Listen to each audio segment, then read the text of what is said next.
어린이 도서 연구회 안산지회의 또 다른 이름 안산 동화 읽는 어른 모임을 줄여서 안동모입니다. 옛날 옛적 갓날 가적은 안동모 회원들이 책을 읽어드리며 이야기 문화 되살리기 운동에 힘을 보태봅니다. 남녀노소 오순도순 잠자리에 들기 전 이야기로 신나고 행복한 시간 되시길 바랍니다. 옛날 옛적 갓날 가적 황선희 유미경 박지혜입니다. 안녕하세요. 안녕하세요. 요즘 날씨가 너무 덥죠. 너무 더워요. 에어컨 없이 살 수가 없어요. 아우 에어컨을 켜도 문제가 되더라고요. 집안에 전기가 자꾸 누전이 돼요. 안 그러나요? 네, 저희 한번 그런 적 있었어요. 우리는 여러 번 그러더라고. 그래서 에어컨을 마냥 틀기도 그렇고 또 끄자니 한시도 참을 수가 없고 요즘 진퇴양난입니다. 네. 도서관으로 피신을 많이 가시죠.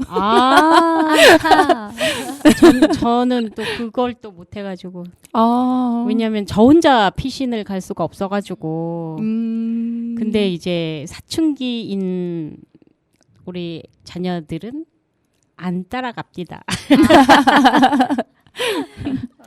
아, 그래요. 여름 휴가는 어떻게 보내고 계신가요? 저는 따로 여름 휴가를 가지는 않았어요. 선생님들은 여름 휴가 다녀오셨어요? 네, 저는 흑산도라는 섬을 다녀왔습니다. 5일간. 거긴 친정이잖아요. 1년에 한 번밖에 못 가는 곳입니다.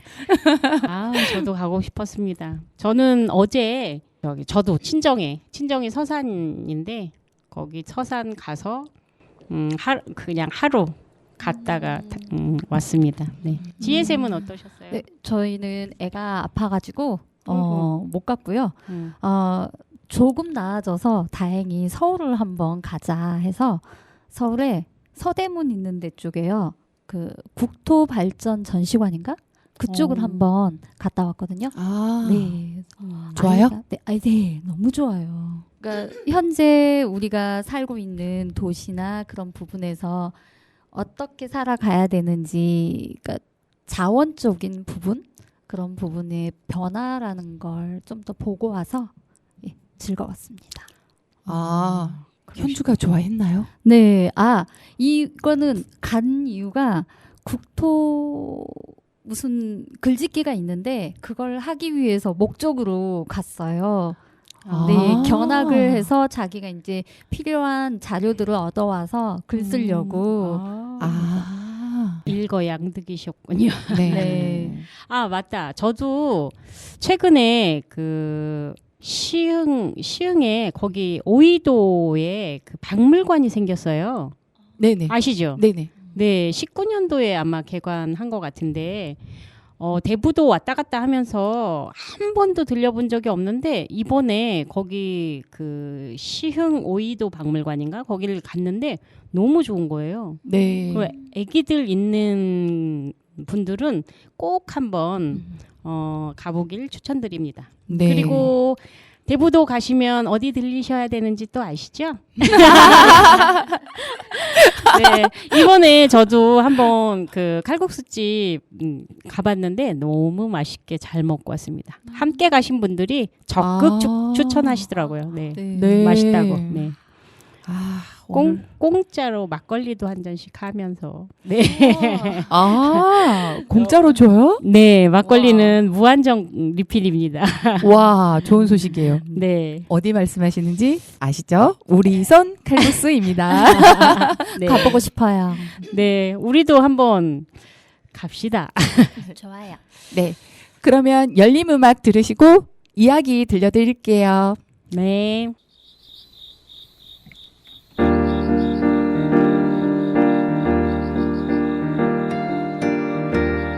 이렇게 좋은 날씨엔 모처럼만 해 주말엔 집에만 있는 거 심심해. 좀 이따 해가 저물고 바람이 시원해지면 무작정 길을 나설까.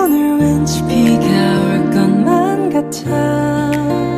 이런 날엔 방에서 그냥 둘이 못 봤던 영화나 보면서 우리 밖으로 나가서 놀래. 강아지처럼 뛰놀래. 오늘 하루만은 너랑 단둘이 떠나요. 피크닉 맛있는 도시락을 싸서 가까운 공원에 나가볼래요. 둘이서 피크닉 예쁜 한강변을 따라서 자전거 여행을 떠나볼까요. Let's go now. 피크닉 피크닉 피크닉 gonna 피크닉 피크닉 피크닉.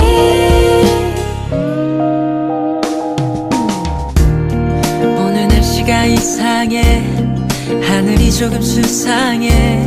조금 있다가 비 올 거래. 일기예보는 다 틀려. 난 내감을 더 믿어. 운동화 신고 나갈까. 바쁜 사람도 많고 복잡한데 이런 날은 집에서 그냥 둘이 맛있는 음식도 해먹고 우리 바깥 공기가 참 좋아. 고양이처럼 왜 그래.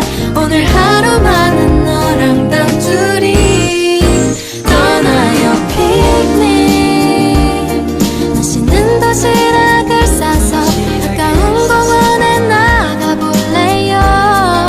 둘이서 피크닉 예쁜 한강변을 따라서 자전거 여행을 떠나볼까요.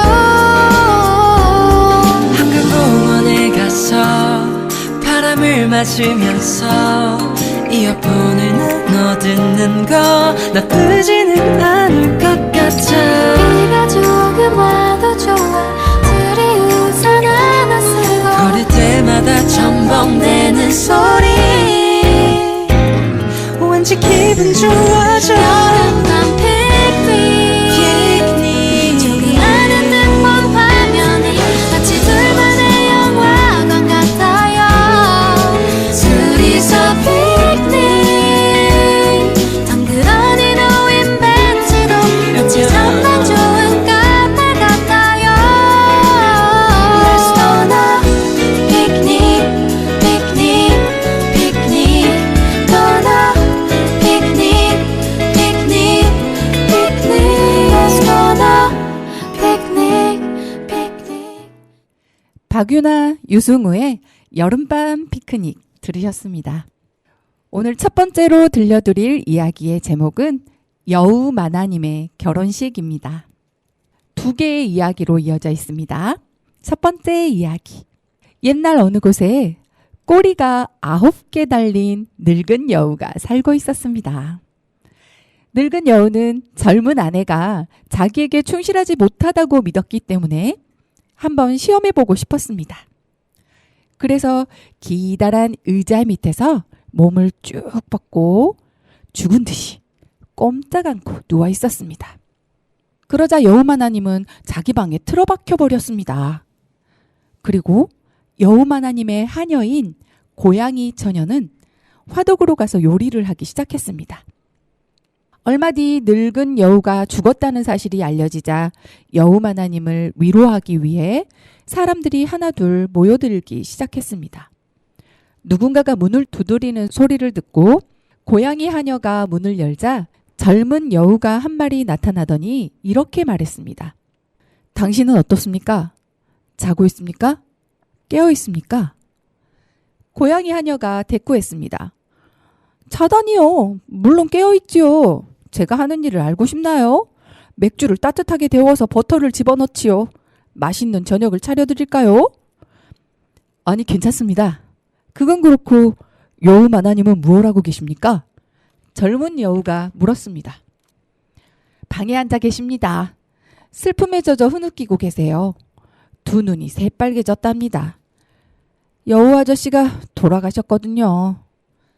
미안하지만 부인을 사모하는 젊은 여우가 구원하러 왔노라고 전해주시겠소? 어려울 것 없죠. 고양이는 깡충깡충 2층으로 올라가서 똑똑 문을 두드렸습니다. 마님, 안에 계세요? 방에 있지. 가긴 어딜 가. 어떤 구원자가 마님을 만나러 왔어요. 어떻게 생겼던? 돌아가신 그 양반처럼 꼬리가 9개 달렸더냐? 웬걸요? 꼬리가 하나밖에 없던데요. 그럼 나에게는 맞지 않아. 고양이 하녀는 아래층으로 내려가서 구원하러 온 젊은 여우를 돌려보냈습니다. 조금 후 다시 문 두드리는 소리가 났습니다. 여우 마나님에게 구원하겠다는 여우가 또 한 마리 서 있었습니다. 이 여우도 역시 꼬리가 2개였기 때문에 앞서 왔던 여우보다 유리할 것이 없었습니다. 그 뒤에도 계속해서 다른 여우들이 왔고 꼬리도 앞에 것보다 하나씩 늘어났지만 모두 퇴짜를 맞았습니다. 마지막으로 늙은 여우처럼 꼬리가 9개 달린 여우가 나타났습니다. 여우마나님은 그 말을 듣고 신이 나서 하녀에게 말했습니다. 자, 대문도 방문도 활짝 열고 주인 아저씨를 밖으로 내가거라.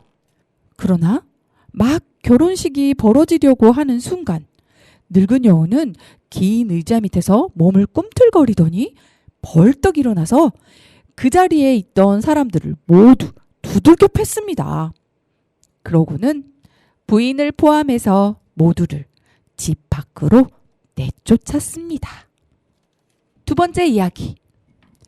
늙은 여우가 죽은 다음 늑대가 청혼을 하러 왔습니다. 문 두드리는 소리가 나자 여우마나님의 하녀인 고양이가 문을 열었습니다. 늑대가 인사를 던지더니 이렇게 말했습니다. 안녕하쇼. 게르비트의 고양이 처녀. 웬일로 혼자 계신가? 뭐 만난 거라도 만들고 있는 모양이지? 그러자 고양이가 대꾸했습니다. 빵을 빻아서 우유 안에 넣고 있어요. 오셔서 맛이라도 보세요. 아니 됐소. 그런데 여우마나님은 안에 계신가? 그러자 고양이가 말했습니다. 방에 계시지요. 슬픔에 젖어 흐느끼고 계세요. 어찌나 눈물을 많이 흘리시는지. 주인 아저씨가 돌아가셨거든요. 그러자 늑대가 말했습니다. 마음씨가 비단결 같은 남편감을 원한다면 이 몸이 왔다고 전해주게나. 고양이는 쏜살같이 달려 올라가서 꼬리를 잠시 뱅뱅 돌리다가 거실 문 앞에 이르렀습니다.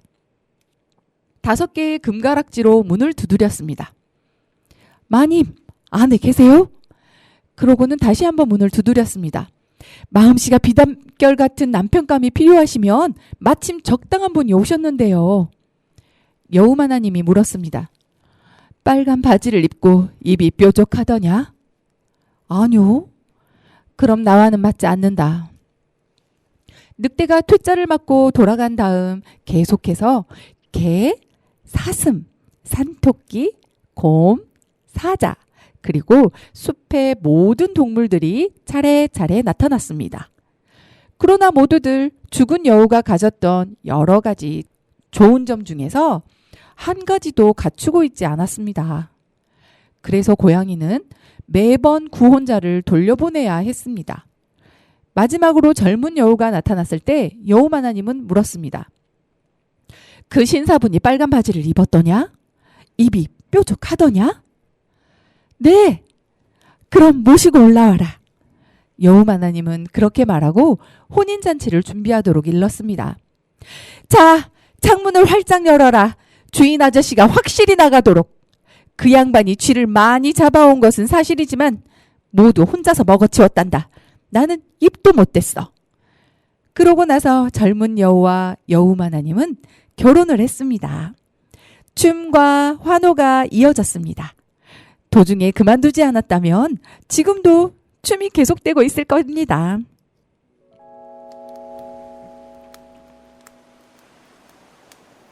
이게 뭐야 이 여름에 방 안에만 처박혀 있어. 안 되겠어 우리 그냥 이쯤에서 내 품에서 흘린 눈물 너만큼 나 힘이 들어. 잃어버린 너의 미소 찾을 수 없을까? 안녕하고 돌아서는 그건 아니잖아. 사랑을 위한 여행을 하자. 바닷가로 빨리 떠나자. 야야야야 바다로 그동안의 아픔들 그 속에 모두 버리게. 이게 아니야. 우린 사랑했잖아. 이제 다시 눈물 없는 사랑으로 만들어봐.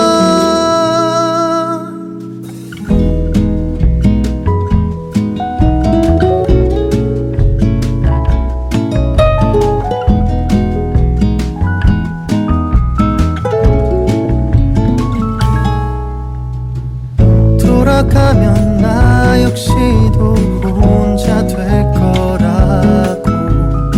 새벽이 오는 바다에 앉아 얘기했지. 해변의 여인 야야야야 그녀와 떠오르는 태양을 우리는 함께 본 거야. 기다리지 마. 이제서야 만났어. 이제 다신 이별 없는 사랑으로 만들 거야. 바다로 그동안의 아픔들 그 속에 모두 버리게. 이게 아니야. 우린 사랑했잖아. 이제 다시 눈물 없는 사랑으로 만들어봐.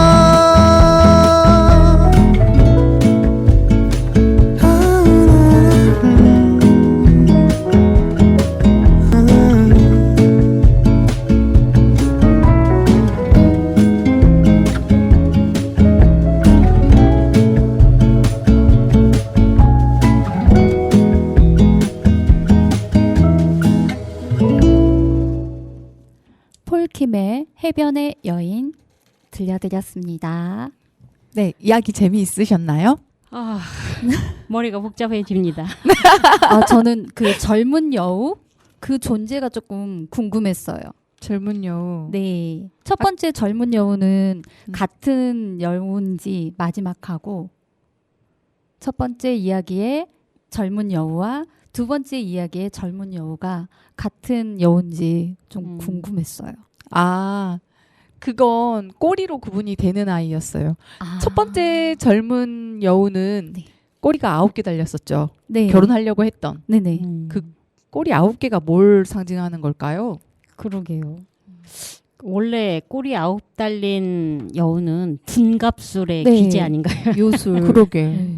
저희가 아는 건 그런 건데 지금 이 만화님이 바라는 꼬리 9개는 그런 게 아닌 것 같아요. 어떤 능력, 어떤 갖고 있는 거, 재산, 뭐 능력과 능력. 재산과 네. 뭐 이거 다 우리의 기준 아닌가요?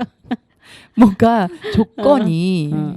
맞아야 자기랑 결혼할 수 있다고 한 것 같았어요. 네. 그죠? 아, 그 두 번째 이야기에서 그 조건이 빨간 바지와 긴 뾰족한 입 뾰족한 입. 네네. 이거였을까요? 그러면? 나중에는 진정 자기가 원하는 건 진짜로 꼬리 9 달린 늙은 여우 진짜 남편이 진짜로 죽었을 때는 바랬던 게 나왔죠. 네. 그 빨간 바지와 뾰족한 입. 빨간 바지와 뾰족한 입은 뭘까요? 그러게요. 우리가 해석하기에는 빨간색은 무조건 열정부터 떠올라. 그쵸. 열정. 저는 이제 아니 내용 중에 그 두 번째 이야기에서 신랑감이 자꾸 나오는 게 뭐 다른 종류의 동물들이 나왔잖아요. 그래서 얘가 그 젊은 여우 만화님이 그랬던 것 같아요. 자기는 여우라고 얘기는 하지는 않았지만 빨간 바지에 뾰족한 입을 얘기하는 게 여우를 말한 거였나라는 상상이 좀 됐던 것 같아요. 아, 그러네요. 아, 뾰족한 입은 여우가 확실하네요. 같은 대화가 종- 통하는 아이. 같은 종족? 네. 저는 빨간 바지 하니까 그 복부인 복부인이 입고 다닌다고 하는 그 빨간 바지가 생각났었거든요. 전혀 엉뚱한. 네. 그래요. 그러네요. 자, 그 뭐라고 할까? 이야기 하나인데 같은 이야기를 듣고도 이렇게 생각하는 것들이 전혀 달랐네요. 네. 이게 이야기의 매력인 것 같아요. 네. 그러면 우리 로고송 들으시고 두 번째 이야기 이어갈까요? 네. 네. 당신의 마음을 소중히 여기는 단원 FM. 두 번째 이야기는 다 떨어진 신발 들려드릴게요. 12명의 공주를 둔 왕이 있었습니다. 공주들은 모두 무척 아름다웠는데 큰 방에 침대를 나란히 놓고 함께 잠을 잤습니다. 공주들이 잠이 들면 왕은 문을 닫고 자물쇠를 채웠습니다. 그런데 아침이 되어 문을 열어보면 간밤에 공주들이 어찌나 춤을 추었던지 신발이 다 떨어져 있곤 했습니다. 그러나 어떻게 된 영문인지 아무도 알지 못했습니다. 그래서 왕은 누구든 공주들이 어디서 춤을 추는지 알아내면 공주 가운데 아무나 골라 신부를 삼게 하고 자기 뒤를 이을 왕으로 삼겠다고 선언했습니다. 그러나 사흘 낮과 밤을 지나는 동안 아무것도 알아내지 못하면 목숨을 내놓아야 한다는 것이었지요. 그런 포고령이 내려진 지 얼마 되지 않아 한 왕자가 나타나 그 모험을 자청하고 나섰습니다. 왕자는 대단히 환영을 받았고 저녁이 되자 공주들의 침실과 통하는 문은 방으로 안내되었습니다. 그곳에는 이미 왕자의 침대도 준비되어 있었습니다. 또한 공주들이 몰래 무슨 짓을 하거나 어디로 가지 못하도록 공주들의 방문을 활짝 열어두었습니다. 그러나 왕자는 눈꺼풀이 천근만근 무거워지면서 그만 잠이 들고 말았습니다. 다음 날 아침 왕자는 잠에서 깨어나서 공주들의 신발 바닥에 구멍이 난 것을 보았습니다. 공주들은 춤을 추러 갔다가 온 것이 분명했습니다. 다음 날도 그 다음 날도 똑같은 일이 벌어졌고 결국 왕자는 그대로 처형되고 말았습니다. 그 일이 있은 후에도 여러 사람이 도전했지만 다들 아까운 목숨만 잃고 말았습니다. 마침 그때 전쟁에 나가 부상을 당하는 바람에 더 이상 군대에 있지 못하게 된 가난한 병사가 왕이 사는 도시로 가고 있었습니다.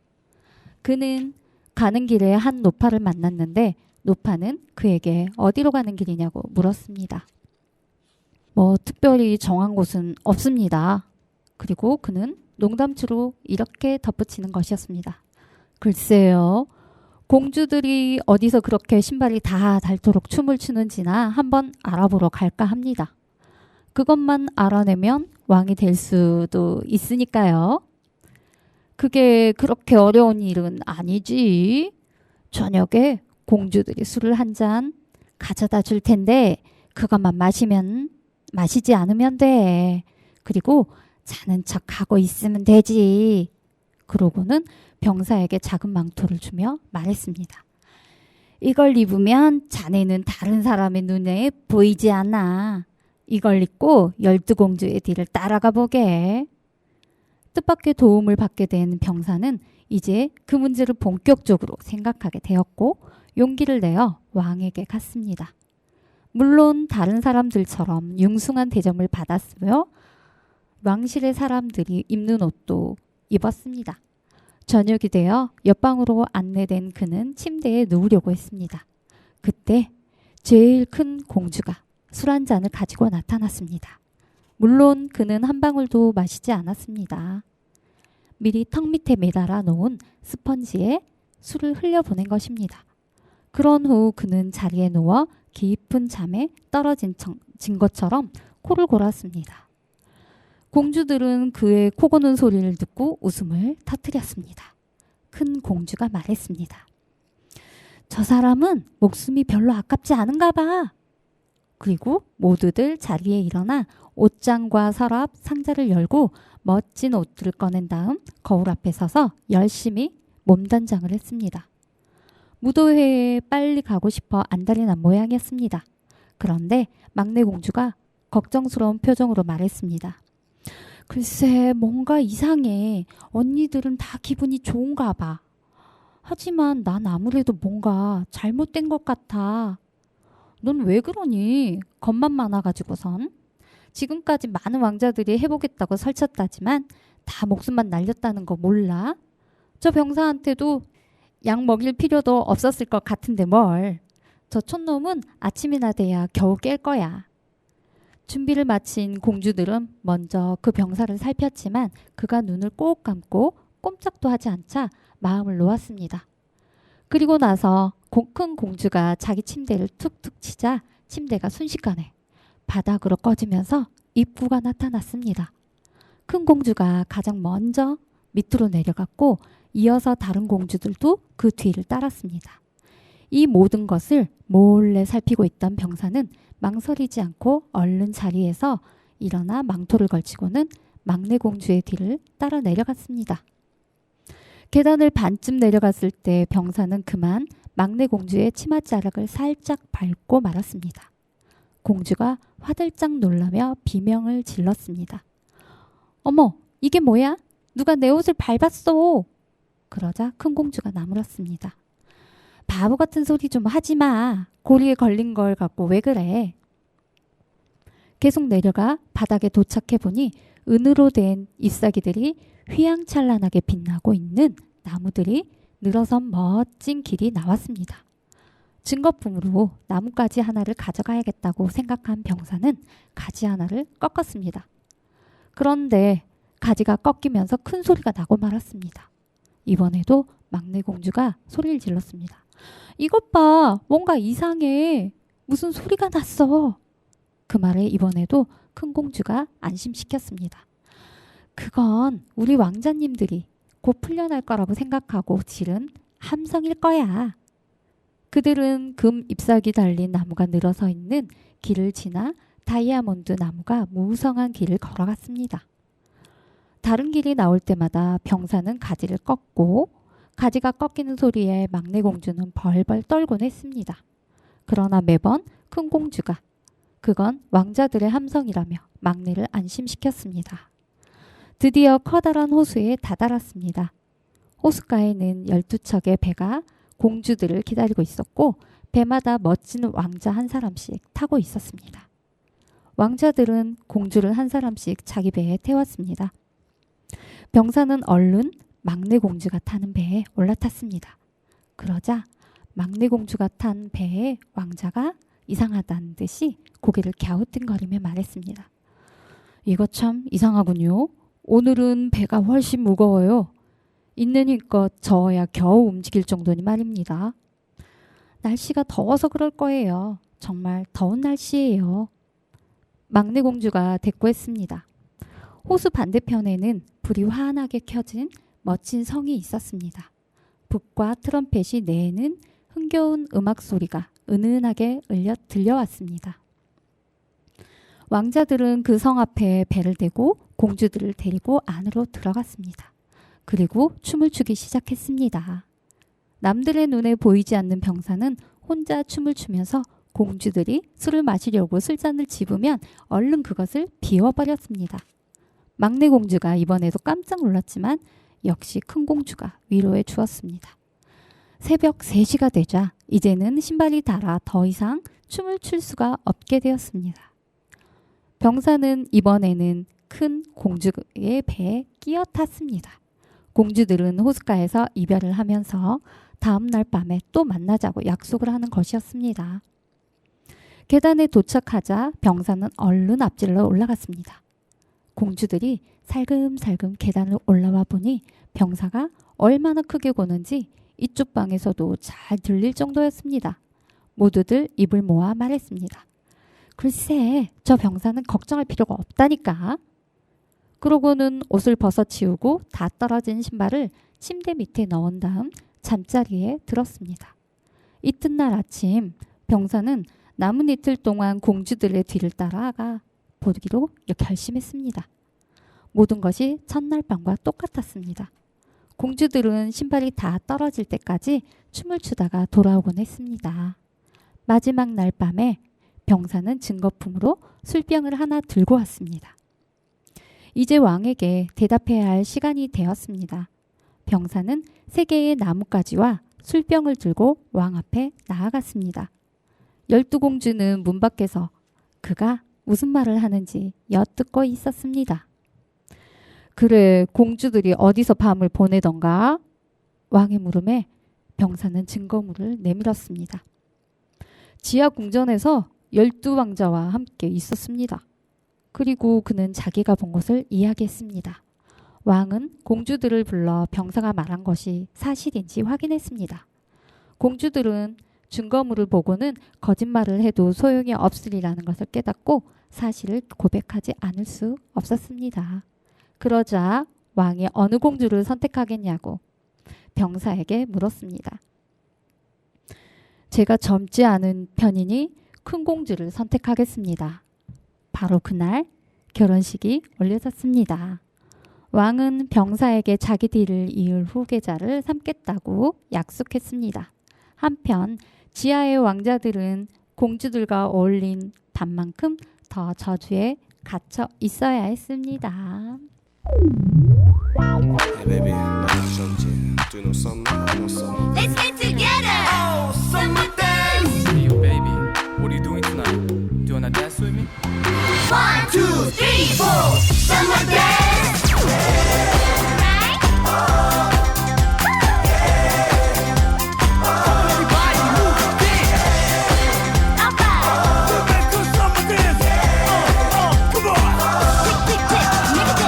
언제나 돌아오는 신나는 여름이야. 하지만 왠지 뭔가 허전해. 모두 다 바닷가루 하지만 재미없지. 똑같은 랩바꿀이 허다해. 시원한 옷차림에 음악을 틀어놓고 고고. 흥겨운 리듬에 춤을 추며 이 더위를 부셔 우리 모두 바닷가루 비키니 반바지 제 멋대로. Everybody rock shake summertime let's dance. 우리는 하얀 모래 위 일단은 태양 아래 당신의 모든 걸 맡겨요. Downtown let's get down. Everybody come on summer dance alright go. 함께 가는 거야 바다로. We make a summer dance here we go. 하고 싶은 대로 우리 함께 춤춰봐. Come on summer dance alright go. 모두 모여 하나가 되고 We make a summer dance here we go. 마지막 여름을 신나게 즐겨봐.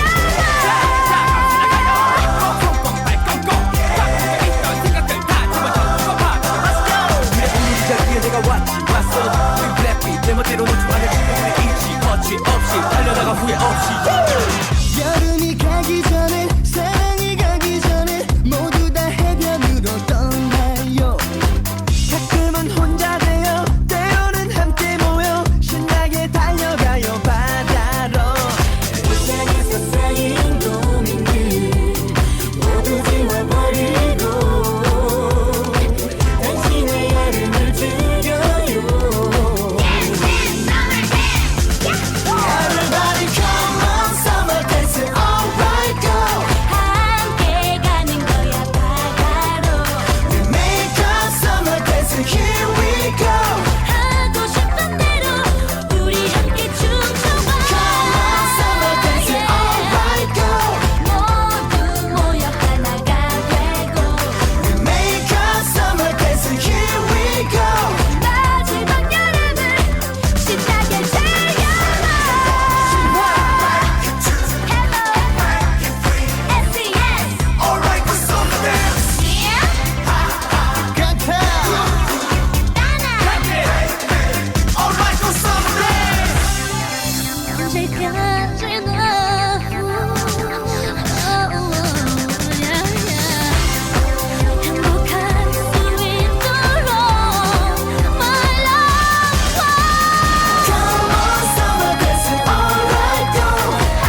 SM타운의 썸머 버케이션 들으셨습니다. 아우 지금 스튜디오가 난리가 났었어요.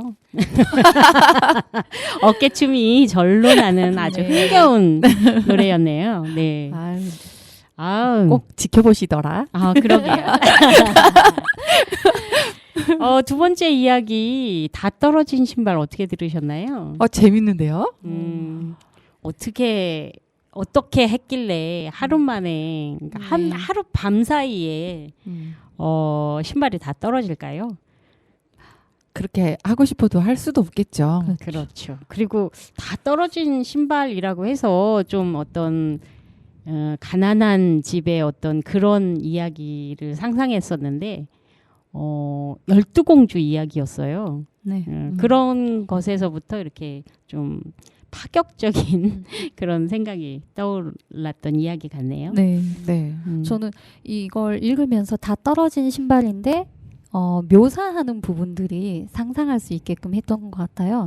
그 큰 공주 침대 밑에 내려가는 지하가 있었고 그 다음에 은으로 된 나뭇가지들이 있었고 금으로 된 나뭇가지, 그 다음에 다이아몬드, 그 길을 설명해주는 부분이 조금 더 묘사가 이렇게 구체적으로 했던 것 같아서 읽는 내내 저는 상상을 했던 것 같아요. 그 12공주의 파트너인 12왕자가 있었던 거죠? 네. 배 노저가면. 그러니까요. 근데 그 왕자들은 어떻게 됐을까요? 이 병사가 첫 번째 공주를 선택을 해서 결혼을 하게 되면 그 첫 번째 공주의 파트너인 왕자 어떻게 될까요? 뭐 그런 것도 되게 궁금해지더라고요. 생각하지 못했어요. 네. 아, 그러네. 그 나머지 11공주는 또 어떻게 됐을까요? 열왕공주는 아까 이야기가 있었는데 마지막에 왕자 저주에 갇혀 있어야 네. 그러니까 공주가 아니라 그 공주들하고 어울렸던 지하의 왕자들은 그만큼의 질렸잖아요. 그래서 저주를 받게 됐다는. 무서운 이야기군요. 네. 12공주 중에 한 공주만 살아날 수 있었던 그런 건가요, 그러면? 그런 건 아닌 것 같고 네. 여기에서 말하는 이 저주라는 건 아직 젊음에 아직 젊다라고 해석이 될 수 있을 것 같아요. 그 아까 제가 음악이 나가는 중간에 왜 큰 공주랑 결혼했을까요? 하고 물어봤잖아요. 네. 그랬는데 생각해 보니까 빨리 젊음을 졸업한 그런가? 그거 아니었을까? 아니 근데 저희가 이야기를 고를 때마다 좀 비슷한 맥락에서 골라와요. 각자가 골라왔는데 네. 오늘은 또 열정의 맥락이 좀 흐르는 느낌이 드네요. 네. 그래요. 저는 아까 선희쌤 책 읽으실 때 그 등장인물로 고양이 하녀가 나왔었잖아요. 네. 그러니까 저는 오늘 제가 그 고른 이야기가 고양이가 등장하는 그런 이야기거든요. 그래서 그런 공통점으로 우리 비슷한 거를 또 골랐나? 뭐 이런 생각을 사실은 했었거든요.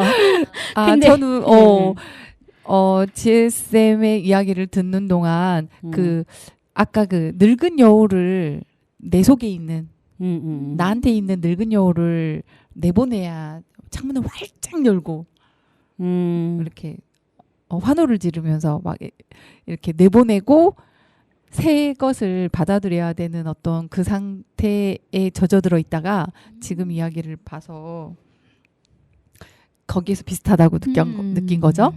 전 등장인물로 이제 비슷하다고 느꼈고요. 네. 그러면 이제 마지막 세 번째 이야기 한번 들려드릴까요? 네. 제가 오늘 고른 이야기는 한 식구가 된 고양이와 쥐 이야기입니다. 자, 옛날에 고양이가 쥐를 사귀게 되었습니다. 고양이는 쥐에게 널 너무너무 좋아해, 사랑해 하고 속살거렸어요. 쥐는 결국 그 말에 넘어가 한 집에 같이 살면서 함께 살림을 꾸려나가기로 했습니다. 고양이가 말했어요. 겨울날 준비를 해야 해. 안 그러면 배가 고파서 고생할 거야. 그런데 찍찍아, 겁 없이 아무데나 돌아다니지 마. 결국 덫에 걸릴 테니까. 쥐는 고양이의 말이 옳다고 생각했어요. 그래서 둘은 겨울을 대비해 고깃기름이 든 조그만 단지 하나를 샀습니다. 그런데 이 단지를 어디에 두어야 할지 알 수가 없었어요. 오래오래 생각한 끝에 고양이가 말했습니다. 내 생각엔 교회에 보관하는 것이 제일 좋을 것 같아. 아무도 감히 교회에서 물건을 훔치진 못할 테니까. 제단 밑에 단지를 숨겨두고 꼭 필요할 때까지 절대 손대지 말자. 그래서 둘은 조그만 단지를 안전한 교회에 보관했어요. 얼마 지나지 않아서 고양이는 고깃기름이 먹고 싶었어요. 그래서 쥐에게 말했지요. 찍찍아, 할 말이 있어. 사촌 누님이 아들 녀석 대부를 서달래. 얼마 전 하얀 털에 갈색 점이 박힌 귀여운 아들을 낳으셨거든. 세례식 때 그 녀석을 안고 있어야 할 것 같아. 오늘 좀 나가도 될까? 집은 내가 혼자 보렴. 그러자 쥐가 대답했어요. 그럼 그래야지. 어서 가. 맛있는 것을 먹으면 내 생각도 좀 하렴. 유아 세례식에 나오는 달콤한 빨간 포도주라면 나도 한 모금 마시고 싶으니까. 하지만 모두 새빨간 거짓말이었습니다. 고양이는 사촌 누나가 없었고 대부를 서달라는 부탁도 받은 적이 없었거든요. 고양이는 곧장 교회로 갔어요. 그리고 고깃기름이 든 단지 쪽으로 살금살금 걸어가서는 고깃기름을 싹싹 핥아먹기 시작했어요. 겉에 낀 얇은 기름막을 싹싹 다 핥아먹은 고양이는 시내에 있는 집 지붕들 위를 산책했어요. 다음에 또 어떻게 기회를 만들까 곰곰 생각하면서 말이지요. 그러고는 따뜻한 햇볕 아래에 네 다리를 쭉 뻗고 드러누워 고깃기름 단지가 생각날 때마다 앞발로 수염을 싹싹 닦았지요. 고양이는 저녁이 되어서야 집으로 돌아왔습니다. 쥐가 말했어요. 이제 왔구나. 분명 오늘 재미있었겠지? 잘 치렀어.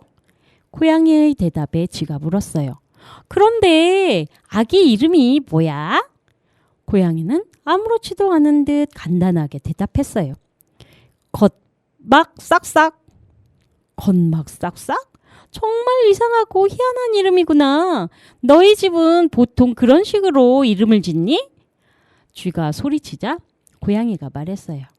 뭐가 어때서? 내 대부님 이름도 빵부스러기 도둑이잖아. 그것에 비하면 나쁘지도 않지. 그 일이 있고 나서 얼마 지나지 않아 고양이는 또 고깃기름이 먹고 싶었어요. 그래서 쥐한테 말했지요. 부탁 좀 들어줘야겠다. 또 집을 혼자 봐줘. 대부를 서달라는 부탁을 또 받았지 뭐니. 목둘레에 고리 모양의 하얀 무늬가 있는 아기가 태어났는데 도무지 거절할 수가 있어야지. 착한 쥐는 그러라고 했지요. 하지만 고양이는 도시를 둘러싼 성벽 뒤를 돌아 살금살금 교회로 가서는 작은 단지에 든 고깃기름을 절반이나 뚝뚝 먹어치웠습니다. 고양이는 말했어요. 혼자 먹는 것만큼 맛있는 건 없어. 고양이는 그날 일이 마음에 쏙 들었어요. 집에 돌아왔더니 쥐가 물었어요. 이번에 세례받은 아기의 세례명은 뭐니? 고양이가 대답했어요. 절반 뚝딱. 절반 뚝딱? 무슨 소리야? 그런 이름은 생전 처음 듣는다 얘. 온 세상 이름이 모두 기록되어 있는 영감에도 그런 이름은 없을걸? 그런 이름이 있다면 내 손에 장을 쥐질게. 얼마 지나지 않아 고양이는 또 맛있는 고깃기름 생각이 나서 입에 군침이 돌았습니다. 그래서 쥐한테 말했지요. 좋은 일은 3-4번이라더니 또 대부를 서야겠구나. 이번 아기는 새까만데 발만 하얘. 발 빼고는 온몸에 하얀 털이 하나도 없다니까. 그런 애는 몇 년에 한 번 정도밖에 태어나지 않는단다.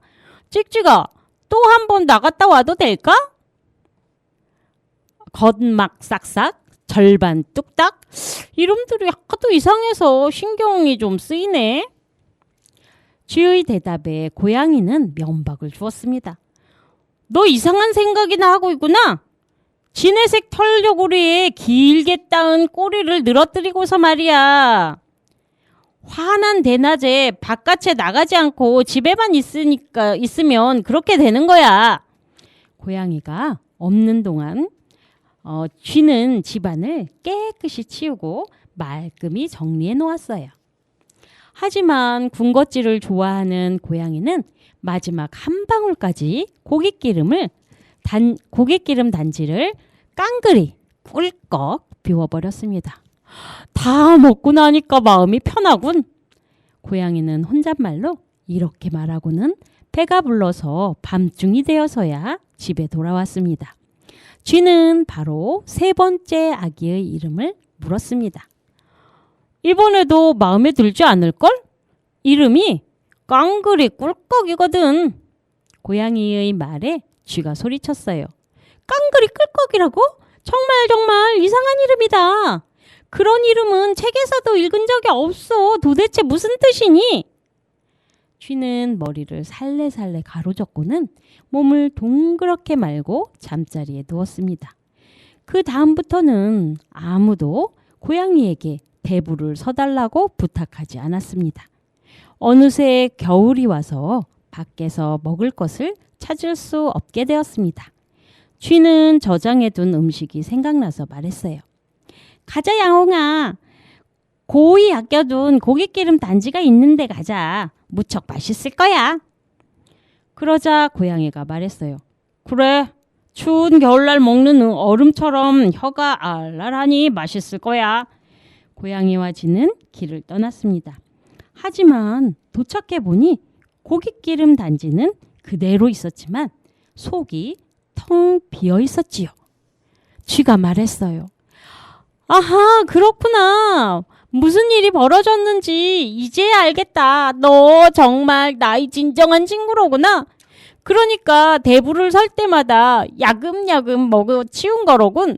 먼저 겉막을 싹싹 핥아먹고 절반을 뚝딱 먹어 치운 다음. 그러자 고양이가 으름장을 놓았어요. 입 닥쳐! 한 번만 더 하면 통째로 꿀꺽 삼켜버릴 테다. 하지만 불쌍한 쥐는 벌써 말하고 말았습니다. 깡그리 꿀꺽. 쥐가 그 말을 뱉자마자 고양이는 펄쩍 뛰어 쥐를 꽉 움켜잡고는 꿀꺽 삼켜버렸답니다. 여러분 알겠어요? 세상 일이란 다 그런 거랍니다.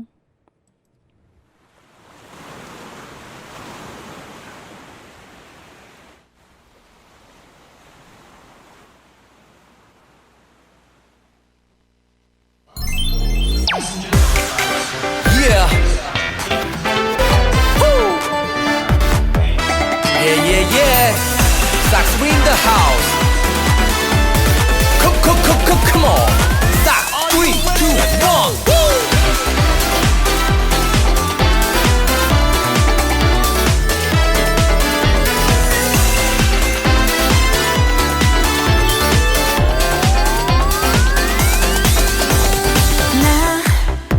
다시 또 설레요.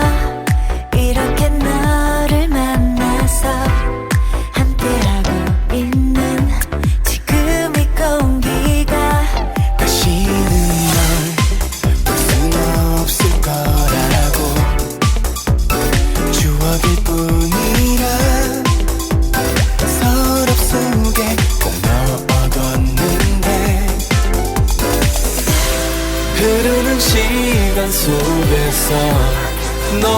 기억은 점점 희미해져만 가 끝난 줄 알았어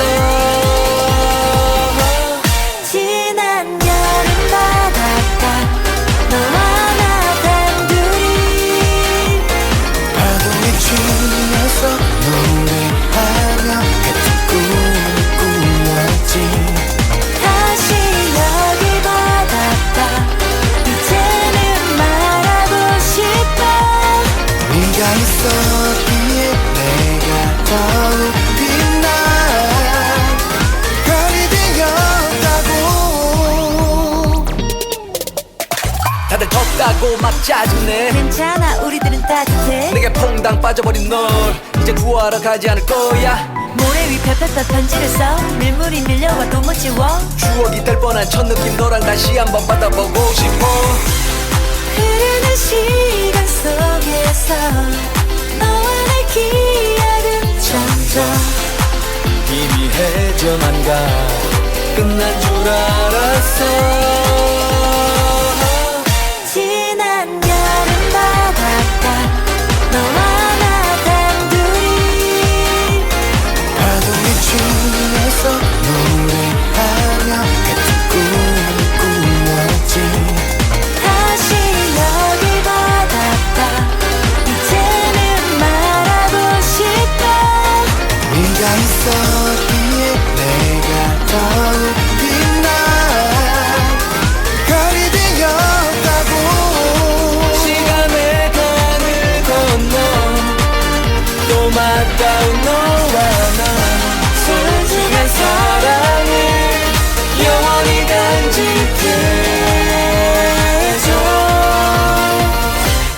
지난 여름 바닷가 너와 나 단둘이 파도에 춤에서 노래하며 같은 꿈을 꾸었지 다시 여기 바닷가 이제는 말하고 싶어 네가 있었기에 내가 더욱 빛나 별이 되었다고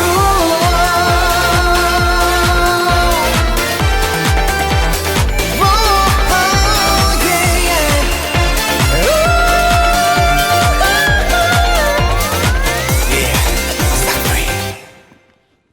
예, 싹쓸이. 다시 여기 바닷가 들으셨습니다. 아, 저 어떤 이야기 어떻게 들으셨어요? 저는 듣다가 쥐가 왜 그렇게 고양이한테 말을 했는지 좀 이해가 안 되는 부분이었어요. 그 뭐였죠? 그 버터 겨울 돼서 우리 네. 이제 먹자 바보자 음. 했을 때 음. 그 쥐가 너는 천재야라고 했나요? 아 정말 나의 진정한 아. 친구로구나. 네, 진정한 친구라고 얘기했는데 이 부분에서 조금 이해가 안 됐거든요. 그쵸. 이제 고양이한테 속아서 고양이가 그 고기 기름을 다 먹은 걸 알게 된 거잖아요. 네. 그런데도 불구하고 너 정말 나의 진정한 친구로구나 이렇게 말하는 걸 네. 장면에서 조금 이해가 안 가기는 네. 했었고 그리고 우리가 알고 있는 어떤 이야기들은 대체적으로 쥐가 똑똑하고 작지만 똑똑한 이런 네. 쪽으로 많이 나왔는데 오히려 여기는 고양이가 더 네. 이렇게 먹었죠. 머리를 쓰는 저한테는 그러네요. 지금 유미경 선생님께서 말씀해 주신 것처럼 음. 톰과 제리의 제리 같은 쥐만 있는 네. 그러니까요. 이미지가 우리가 너무 그런 통과 제리에 이렇게 노출되어 있는 세대여서 그럴까요? 그런가? 그렇죠. 고양이와 쥐 하면은 쥐가 훨씬 더 이렇게 똑똑한 것 같은 그런 느낌이에요. 그러네요. 네. 아무튼 말도 안 되는 이야기를 가지고 이제 그 고양이가 쥐를 속여가지고 자기가 몽땅 먹어 치운 다음에 마지막에는 쥐까지 잡아먹는 이런 말도 안 되는. 그러니까 이야기였습니다. 처음부터 네. 고양이가 쥐를 먹기는 하나요? 원래는 잡아먹죠. 고양이가 쥐를 잡아먹거나 아니면 이제 잡아서 장난감으로 저기를 하거나 뭐 네네. 이렇게. 그러니까 장난감으로 가지고 논다는 얘기는 알고 있었어가지고 네. 이런 그 먹이사슬 같은 관계에서 같이 산다는 것부터가 그렇죠. 그랬고 그리고 이제 세상이 다 그렇다라고 얘기한 부분에서 저희가 이제 그런 관계가 만들어진다는 거잖아요. 강자와 약자의 그렇죠. 사이에서 자기가 자기 걸 다 뺏겼는데도 불구하고 공생을 하고 싶어 했으나 먹히는 그러게요. 요즘 사회하고도 맞는 그런 이야기 아닐까요? 네, 공동 생활에서 필요한 부분도 있는 것 같은데 조금 씁쓸한 부분이었던 것 같아요. 그러니까요. 그러네요. 재밌게 듣고 있다가 좀 잔인하게 끝나는 느낌. 그리고 약자로서 다 빼앗겨야만 하는 어떤 그런 슬픔 이런 것들이 느껴지는 그런 이야기였네요. 네. 저희가 음. 광고를 들려드려야 돼요. 네. 그리고 맞아요. 광고를 들려드린 다음에 마지막 엔딩곡. 으로 이제 마무리가 되니까 음. 여기서 저희는 인사를 할까요? 그래야 될 것 네. 같네요. 네. 여름밤 좋은 꿈 꾸시고요. 아, 여름밤 하니까 선곡 얘기를 못했네요. 우리 오늘 맞아요. 오늘 선곡들이 다 네. 여름과 관련된 그런 노래들이었죠. 네. 여름 하면 또 떠오르는 거 바다. 네. 네. 그래서 바다하고 관련된 노래들이 많이 많았어요. 나왔던 네. 것 같습니다. 네. 오늘 노래 즐겁게 들으셨는지 모르겠어요. 네. 자, 네. 편안한 밤 보내시고 저희는 다음 시간에 뵙겠습니다. 좋은 꿈 꾸세요. 써니 덥고 꿉꿉해서 입맛도 없는데 어디 맛있는 거 먹으러 갈 데 없을까? 언니, 안산엔 대부도가 있잖아요. 대부도 하면 칼국수. 대부도 우리송 칼국수에 가서 시원한 콩국수와 칼국수랑 해물파전에 동동주 한 잔 쭉. 어때? 아유 좋겠다. 입도 눈도 즐겁게 하고 오면 되겠네. 어머니 손맛. 대부도 우리송 칼국수는 북동 삼거리에서 영흥도로 빠지지 마시고 조금만 더 직진하시면 오른쪽에 있답니다. 032-881-1232 032-881-1232 우리도 데려가요!